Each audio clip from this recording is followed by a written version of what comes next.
গতকালকে ভিডিওতে আইসা 500 টাকার নোট ছিঁড়ে ফেলছিলাম, কারণ টাকাটা জাল ছিল। আমার দোকানের লোকের কাছে কোনো একজন মানুষ টাকাটা দিয়ে গেছিল। পরে আমি চিন্তা করলাম যে আমি যদি বুন্ডিলের ভিতরে যদি টাকাটা দিয়ে দিই তাহলে হয়তো চালাতে পারবো, কিন্তু আমি যাই না শুই না যদি কারো দিই তাহলে তো এটা পাপ হবে। আল্লাহ তাআলা তো আমার কাছ থেকে হিসাব নিবে। হতে পারে যে একজন মানুষ সারাদিনে 500 টাকা ইনকাম করে না, সেই মানুষের কাছে এই টাকাটা চইলা গেল। পরে এই কারণে কিন্তু ভিডিওতে কিন্তু অন ক্যামেরার সামনে টাকাটা ছাড় টুকরা করছিলাম। করার পরে অনেকেই ভালো ভালো কমেন্ট করতেছে, আবার অনেকগুলা নেগেটিভ কমেন্টও আসতেছে।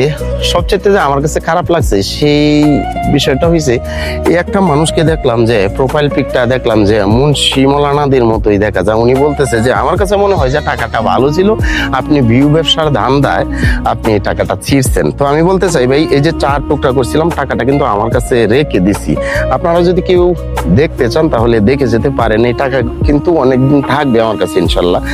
তো ভাই মানে কি বলবো, এই কারণে না আসলে এই ভিডিও করতে আসলে মন চায় না ভাই, সত্য কথা বলতেছি। তো ভাই আরো কিছু কথা বাকি আছে, লং ভিডিও তো আপনারা দেখতে চান না, তাই শর্টকাট যখন আবার বলি, বিস্তারিত বলি না, তখন আবার বলেন যে ভাই এটা না সেটা। আমি বলি গতকালকে আমার দোকানে কিন্তু 2টা লোক আছে, আমি সহ 3 জন। আমার দোকানে 5টা ক্যামেরা আছে।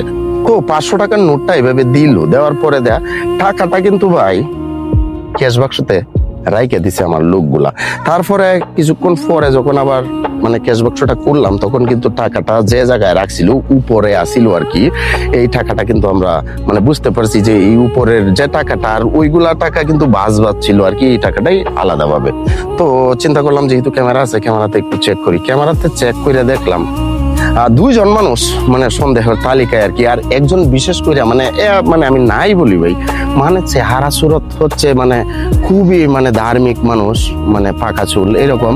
মানে আমরা 4-5 জন মিলে আর কি দেখলাম। দেখার পরে ওনারে সন্দেহ হয়েছে যে টাকাটা যেভাবে দিছে। এরপরেও কিন্তু আমি আধা ঘন্টা 40 মিনিট সময় নিয়ে কিন্তু দেখছি। দেখার পরে চিন্তা করতেছি যেহেতু 5টা ক্যামেরা 5 অ্যাঙ্গেল থেকে যদি আমি চেক দিই তাহলে হয়তো আরো পুরাপুরি ভাবে হতে পারে যে ওনাকে আমি মানে ধরতে পারবো। আরেকটা কথা হয়েছে ভাই, ফাঁকে একটা কথা বলি, মনে করেন আপনি আমাকে আড়ালে নিয়ে চড়তাপ্পড় দিলেন, পরে যখন আমি বিচার চাইতে আসবো তখন কিন্তু আমার কিন্তু প্রমাণ লাগবে। কিন্তু আমি কিন্তু জানি চোটটা আপনি দিচ্ছেন, কিন্তু এটা বললেই কিন্তু আমি মানে পার পেয়ে যাব না, এটা বললেই কিন্তু সবাই বিশ্বাস করবে না। এখানে পুক্ত প্রমাণ লাগবে।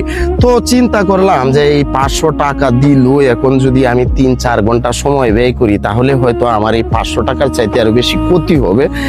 এর চাইতে টাকাটাও চিরে ফেলি।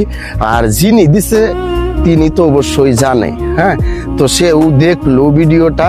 আর একটা কথা হয়েছে যে এই ধরনের টাকাগুলা আসলেই মানে দেয়া ঠিক না, ছিঁড়ে ফেলা উচিত। যারা আমরা আছি আর কি, যারা আমরা অন্তত সঠিক বেঠিকটা বুঝি, ছিঁড়ে ফেলা উচিত। এই কারণে কিন্তু আমি ছিঁড়ে ফেলছিলাম ভাই।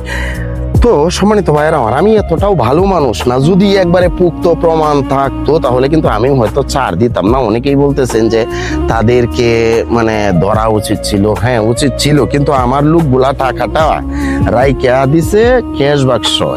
একটু পরে দেখতে পারলাম আর কি, এখন ক্যাশ বাক্সতে কিন্তু আরো টাকা আছে। আমি যদি 10 জনকে বলি তাহলে ওনারা বলবে যে ক্যাশ বাক্স তো আরো টাকা আছে, তুমি তো এই টাকাটা না ওই টাকাটাও হইতে পারে, এরকম হইতে পারে। এই কারণে আমি মানে গেলাম না সেগুলাতে। কিন্তু আরো একটা কথা যেটা আগে বলছি, যে আমি যদি যাচাই বাচাই করি আরো সময় নিয়ে তাহলে হয়তো আমি ধরতে পারবো। কিন্তু ভাই 500 টাকার জায়গায় আমার কিন্তু আরো বেশি ক্ষতি হবে, সেই ক্ষতিটা আমি চাইছি না। তো যারা এখানে কমেন্ট করতেছেন যে আমি ভালো টাকাটা চিরে আমি ভিউ ব্যবসার জন্য, আমি যদি এরকমটা করতাম তাহলে ভাই আরো অনেক আগেই ভাইরাল হতে পারতাম। হ্যাঁ, আমার কথা কি জানেন ভাই, একটা মানুষ বুঝে না সুঝে না, সহজ সরল গ্রামের মানুষ, কিংবা তার ভিতরে এতটা শিক্ষা নাই, সে যদি কোনো ভুলভাল কথা বলে সেটা আসলে গায়ে লাগে না। মানে এগুলো নিয়ে চিন্তা করি না। আমি প্রোফাইল পিকটাতে দেখলাম ওই মানে মানুষটার পাগড়ি টাগড়ি লাগানো, তো উনি বলতেছে যে ভালো টাকাটা আপনি ছিঁড়ছেন। এই জিনিসটা আসলে একটু কষ্ট লাগছে আমার কাছে। তো যাই হোক ভাই, ভুল ভ্রান্তির ভিতরেই মানুষ, আমি জানি না মানে কি করছি। আমার কাছে সঠিক মনে হয়েছে যে টাকাটা চিরে ফেলি। আর যে মানুষটার দিক দিয়ে আঙুল তুলতে যাইতেছি অনেকেই বিশ্বাস করবে না, অনেকেই আরো পুক্ত প্রমাণ চাইবে। হ্যাঁ, তো এই কারণে আমি টাকাটা ছিঁড়ে ফেলছি। আমি 10 জনের সামনে তিনার নাম নিলাম না, বিচার চাইলাম না। এরপরেও যদি চাইতাম, হয়তো অনেক লম্বা ইতিহাস, আমি এগুলাতে গেছি না। প্রিয় ভাইরা, আমার কেউ ভুল বুঝবেন না, টাকাগুলো আমার কাছে আছে, যদি দেখে যেতে চান দেখে যেতে পারেন, আল্লাহ সাক্ষী। আর আমি জানি, আর যে মানুষটা এই কাজটা করছে খুবই খারাপ করছে ভাই, খুব কষ্ট লাগছে। 500 টাকা আমার জন্য হয়তো কিছু না, কিন্তু আমি যদি ইচ্ছা করি কাউকে দিয়ে দিতে পারবো। কোনো না কোনো ভাবে গিয়ে একটা দিন মজুরের হাতে পড়ে গেল, এই কারণে আমি টাকাটা ছিঁড়ে ফেলছিলাম আর কি। কেউ ভুল বুঝবেন না ভাই, সকলেই ভালো থাকুন, সুস্থ থাকুন, আর আমার জন্য দোয়া রাখেন ভাই। আমি যেন ভালো কিছু যেন আপনাদের মাঝে যেন বারবার তুলে ধরতে পারি। আমি যেন আমি যা চাই, আমি চাই কিন্তু যে আমার এখান থেকে মানুষ কিছু একটা শিখতে পারুক, আমার দ্বারা সমাজের কিছু মানুষের উপকার হোক, এটাই আমি চাই। আর এটাই আমি করতে চাই যতদিন বাইচে আছি। এই দোয়াটুকু আপনারা আমার জন্য কইরেন।